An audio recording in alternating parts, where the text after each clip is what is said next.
मैं देख रहा हूं कि खासतौर से भारतीय जनता पार्टी को, कांग्रेस को भी, कि देश में जहां जहां चुनाव हो रहे हैं वो Arvind Kejriwal model of governance को लेके चुनाव लड़ रही है। वो आज भारतीय जनता पार्टी हो या कांग्रेस, जहां भी चुनाव लड़ रहे हैं, केजरीवाल मॉडल ऑफ गवर्नेंस को फॉलो करते हुए आगे बढ़ रहे हैं। ये हमारे लिए अच्छी बात है, देश के लिए अच्छी बात है। हम इसे देश के राजनीति के लिए और देश के विकास के लिए एक अच्छा संकेत देखते हैं। दिल्ली के उप मुख्यमंत्री और शिक्षा मंत्री मनीष सिसोदिया ने केंद्र की नरेंद्र मोदी सरकार पर जमकर हमला बोला है। सिसोदिया ने प्रधानमंत्री नरेंद्र मोदी सहित गृह मंत्री अमित शाह और कांग्रेस की महासचिव प्रियंका गांधी पर भी निशाना साधा है। मनीष सिसोदिया का आरोप है कि बीजेपी और कांग्रेस दोनों ही पार्टियां दिल्ली सरकार के विकास मॉडल का इस्तेमाल कर वोट मांग रही हैं। कल पश्चिम बंगाल में गृह मंत्री अमित शाह जी ने पश्चिम बंगाल के लोगों के लिए चुनावी वादा किया है कि अगर वो सत्ता में आए तो वहाँ पे 200 यूनिट तक बिजली फ्री देंगे। केरल में भी भारतीय जनता पार्टी ने वादा किया है कि अगर वो वहाँ सत्ता में आए तो फ्री ट्रांसपोर्ट करेंगे महिलाओं के लिए।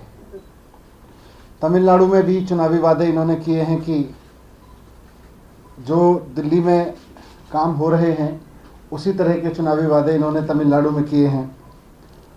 परसों प्रधानमंत्री जी मुख्यमंत्रियों के साथ में कोरोना अपडेट पर रिव्यू कर रहे थे और वहाँ उन्होंने होम आइसोलेशन को कोरोना के खिलाफ लड़ाई में सबसे बड़ा हथियार बताया।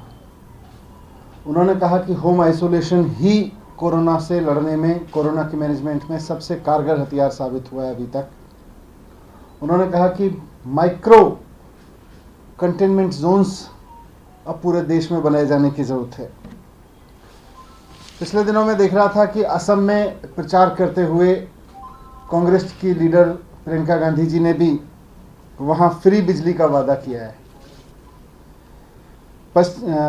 पंजाब में मैंने देखा कि वहाँ के कांग्रेस के मुख्यमंत्री कैप्टन अमरिंदर सिंह जी ने ऐलान कर दिया है कि महिलाओं के लिए सरकारी बसें फ्री होंगी दिल्ली की तर्ज पर। वो अलग बात है कि वहाँ की सड़कों पर सरकारी बसें हैं नहीं, पर उन्होंने वहाँ ऐलान कर दिया है। तो कुल मिला के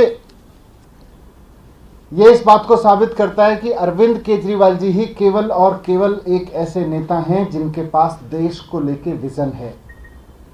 आज अरविंद केजरीवाल जी ही ऐसे नेता हैं जिनके पास देश के आम आदमी की ज़रूरतों की समझ है, उसको क्या चाहिए, उसके जीवन में क्या तकलीफ है, उसका विकास कैसे हो सकता है, देश के आम आदमी का और देश का विकास कैसे हो सकता है, इसकी सबसे कारगर और सबसे सटीक योजनाएं केवल और केवल देश में अरविंद केजरीवाल जी के पास में हैं।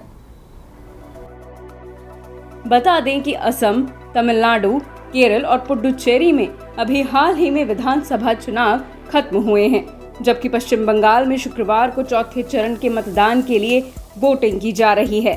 वहीं अमित शाह ने पश्चिम बंगाल में कहा कि बीजेपी चुनाव जीतती है तो राज्य में बिजली फ्री कर देंगे।